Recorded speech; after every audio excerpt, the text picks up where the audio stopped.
Oh my god, look at that. The chat's on screen now. Bro, everything's been fixed. Look at that. Okay, fresh start. You've just had your memory wiped. Click, click. Hey man, how's it going? You remember what we were doing?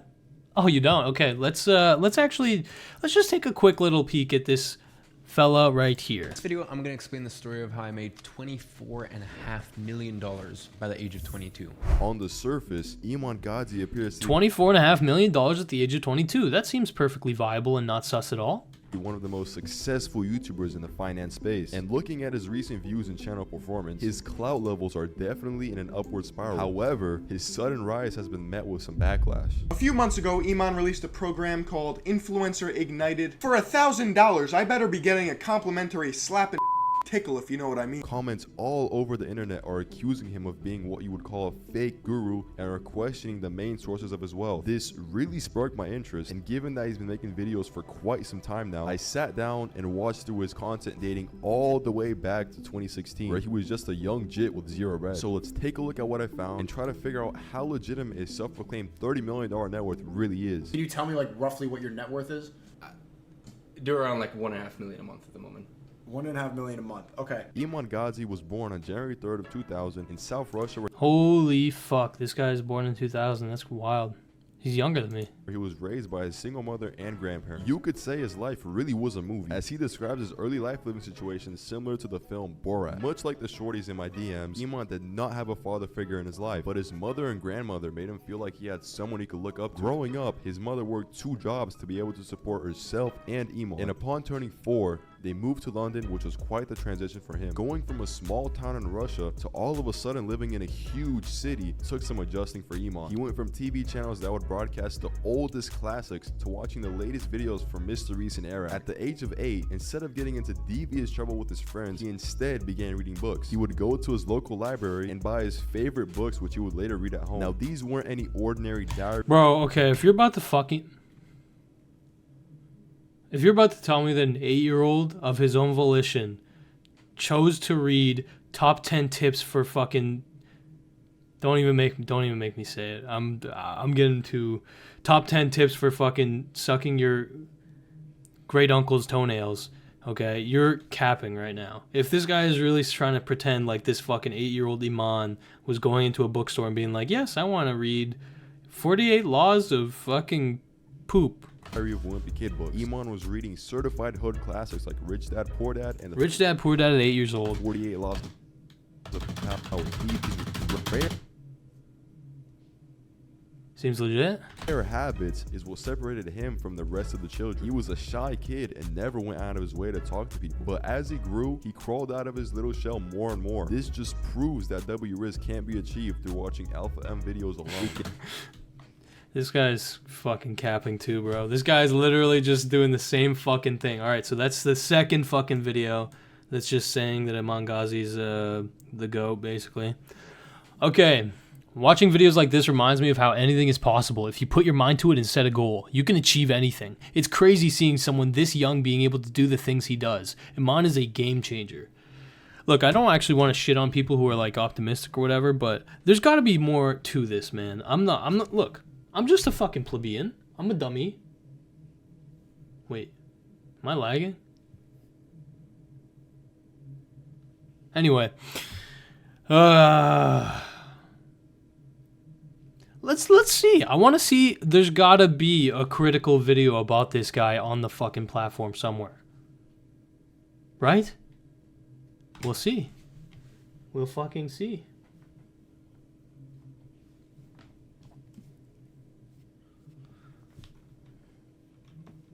See, I identify with Iman's story. From a very young age, I started my journey by overcoming cancer at age 15. Look, that's not what Iman did, to be clear, but respect, bro. Now I live from my online business, and I keep growing to where Iman is. Okay, respect, homie. I have gone through a very difficult time over the past few months. I don't want to get into specifics. However, it got to a point I closed myself off from everyone. Watching Iman's videos is what truly gave me the spirit and motivation to come back, especially as I am able to relate to him on many things. Iman, if you are reading this, I truly want to thank you for everything you have done for me and so many other. Don't change for anyone or anything. Keep up the great content. Damn, there's a lot of positivity here. I hope it's sincere. I'm 22 and I discovered Iman's channel. I'm so grateful for that. He's inspired me to take action and improve my life from values to habits. Iman is a real gem on YouTube and everyone can learn something from him. Like, I'm cooked, right? I think I'm cooked. I think my brain might be fried and I'm too cynical. Because my gut instantly thinks, like, these are fucking bots. These are fucking bots. Like, I don't know. Maybe I'm wrong, though. No, this is probably legit. Yeah, these guys are probably legit. I'm just fucking cooked.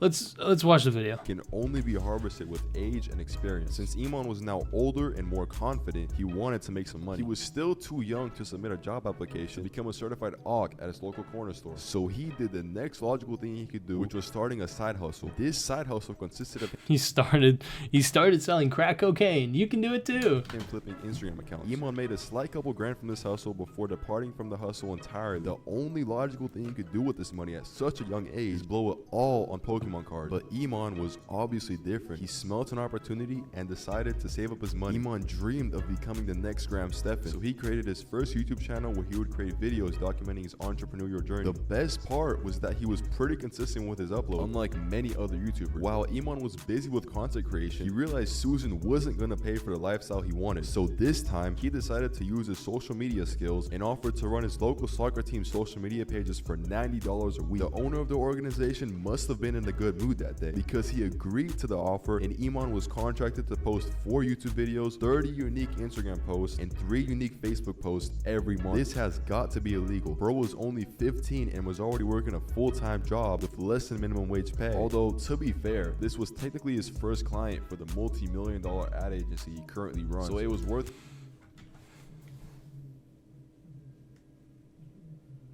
This smells so fucking fishy. Something about this hustle really sparked his interest in growing businesses for other people. So Iman dialed in and started reaching out to clueless business owners that would be interested in his service. For a whole 7 months, Iman's business was stagnant till a specific week that changed his life. He hopped on his usual Discord call with a potential client, except this time the client was actually interested and ended up hiring Iman. This momentum continued until Iman was racking in $4,500 a month. This was Iman's last straw to become dois e meio de The fuck did you just say, buddy? Are you trying to activate my fight or flight right now? Who just donated, bro? Who the hell was that? Oh, Fun Play Seco. Hey, thank you for joining the stream, bro. I'm sorry that I hit you with such hostility right there. I'm really on edge right now, if you can't tell. was certified high school dropout. He was now all in on his agency. This guy, okay, so he dropped out of high school. So this is your top 10 tips for success. Number 1, drop out of high school. Since he had no future at university, a degenerate like Iman was stacking his bread Degenerate like Iman. at a very young age, but this didn't mean his journey was over. One day, he discovered Facebook ads, and without any testing or research, he rolled out this new service to his agency. He's just like me for real. Iman should have thought twice before finalizing his decision, because this new service lost his clients a lot of money. Not only that, a lot of his clients ended up leaving his agency after his poor performance. This was a huge L for Iman, but this only gave him more momentum to bounce back from his loss. Iman began pulling back the slingshot by focusing on only one niche. This was the best decision he ever made, because when he let go of the slingshot, his business exploded. Holy fuck. He went from making $10K a month to making over $100,000 in 1 month. This proved... What did he do? What the fuck was the change? Whoa. Is he gonna tell me? that drawbacks can propel you forward even more. Iman was now back on his reading grind, and when he read the 4-hour workweek, it was obvious that hiring employees would help scale the agency. Bro, wait, how the fuck did he go from 10K a month to 100K after a fuck up? Momentum propelled Iman into a different level of rich, and this is where the monk mode Iman was born. He grew his agency to have 4 employees with over 18 clients, and every month he was making enough to put a down payment. What the fuck did I miss? Wait up. Made, because when he let go of the slingshot, his business the slingshot by focusing on only momentum to bounce back from his loss. Iman began pulling back the slingshot by focusing on... Okay, so his strat, he began pulling back, he pulled back the slingshot. So you pull back the slingshot. That's the steps 2. So number 1, drop out of high school. Number 2, you gotta pull back the slingshot. You gotta pull it. You gotta pull the slingshot. Keep pulling. You gotta keep pulling the slingshot. Oh, fuck, and now what happens? Oh, fuck. Fuck. Only one knee. This was the best decision he ever made because when he let go of the slingshot, his business exploded.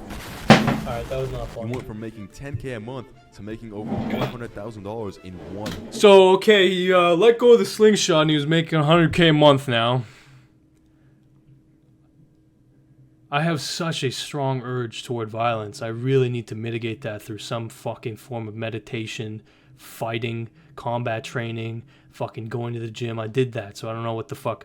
I need to maybe, I think I maybe need to just pull back the slingshot. I think I just need to keep pulling back the slingshot. Just keep it going, keep pulling back the slingshot. And then when I finally let go, I'll be making $100,000. Jesus Christ, this guy. What is this shit? Why the fuck are there so many fluff pieces of Iman Ghadzi that are fucking exposing the dark truth about Iman Ghadzi from fucking 14K sub idiots? Sucking him dry. This proved that drawbacks can propel you forward even. This drawbacks can propel you forward as long as you pull back the slingshot and you fucking release it into your grandmother's eyeballs, and then you inherit her fucking wealth. Iman was now back on his reading grind, and when he read the 4-hour work week, it was. But hey, when he read the 4-hour fucking bum suck, I'm salty. This is fucking ugly. I feel ugly. This is like straight up sodium chloride. Obvious that hiring employees would help scale the agency. All right, so you were already making $100K a month before you started hiring employees. Like, what is this fucking garbage I'm listening to? Momentum propelled Iman into a different level of rich, and this is where the monk mode Iman was. Yeah, that's crazy. You're telling me that shit got like crazy when he started hiring people to do shit for him? That's wild.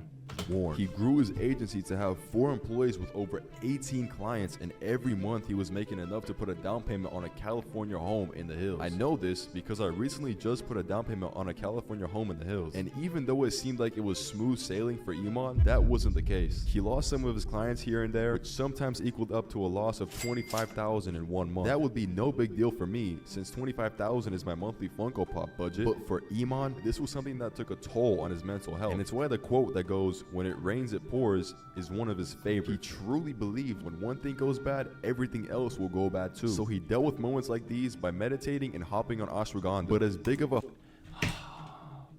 When shit goes bad, this is so rule number 1, drop out of high school. Rule number 2, you gotta pull back the slingshot. Rule number 3, when things go bad, you gotta meditate and get on the ashwagandha, which just means the fucking ayahuasca, right? It just basically means get high. the hustler Iman was, he knew any money he lost must be made back. So consulting became a big part of Iman's business. Iman charged. So what the fuck? The failing businessman became a consultant for businesses? Am I fucking missing something? Mindless individuals $25,000 for 2 days of consulting. This sounds like something I could tap into. If you want cheap consulting from me, tap in. I'm only charging $50K for 3 days of consulting, which is a bargain for what I'll be putting you on. The only issue with consulting was that it wasn't scalable for him. So he transformed his in-person consulting gig to an online course. All right. Okay. Here we go. Long fucking story to explain that, yeah, okay, he fucking made a ton of money off of convincing people online that he knows his shit, right?